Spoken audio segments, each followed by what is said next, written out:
రాష్ట్ర వ్యాప్తంగా విచ్చలవిడిగా పేకాట జరుగుతోందన్నటువంటి సమాచారం ఉంది. దాని మీద నాకు నివేదిక ఇవ్వమని చెప్పి పవన్ కళ్యాణ్ అడిగిన తర్వాత ఇంతవరకు పోలీసులు నోరు మెదపలేదు. కానీ ఇవాళ ఒక పని మాత్రం చేశారు. ఒక మంచి పని, నిజం బయటపడింది.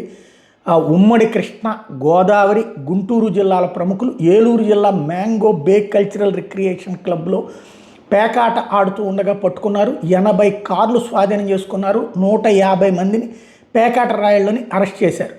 ఇది అత్యంత కీలకమైనటువంటి అంశం.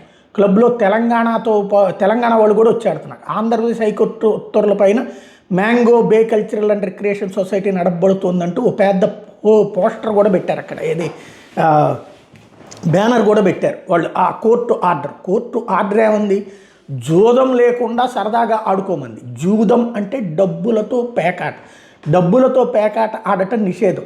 అలా కాకుండా రిక్రియేషన్ కోసం అనేటటువంటి పేరుతోనే రిక్రియేషన్ క్లబ్బులన్నీ కూడా పేకాటను నడిపేది. టోకెన్స్ ఇచ్చి మరీ చేసేటటువంటి వ్యవహారం. రాష్ట్రంలో విచ్చలవిడిగా పేకాట నడుస్తుంది, బెల్ట్ షాపులు నడుస్తున్నాయి, రౌడీజం నడుస్తుంది, ఇవన్నీ నడుస్తున్నాయి. పవన్ కళ్యాణ్ పదే వాటి మీద అభ్యంతరం వ్యక్తం చేస్తూనే ఉన్నారు తప్పించి సీరియస్ యాక్షన్ ఆయన చెప్పినా జరగట్లేదు. ఆయనకి ఆ నివేదికలు అందట్లేదు. బట్ ఇది మాత్రం ఒక సంచలనాత్మకమైనటువంటి అంశం. మంచి పని చేశారు ఇవాళ. దీని తర్వాత మిగతా ప్రాంతాల్లో కూడా అలాగే చేస్తారా చూడాల్సి ఉంది.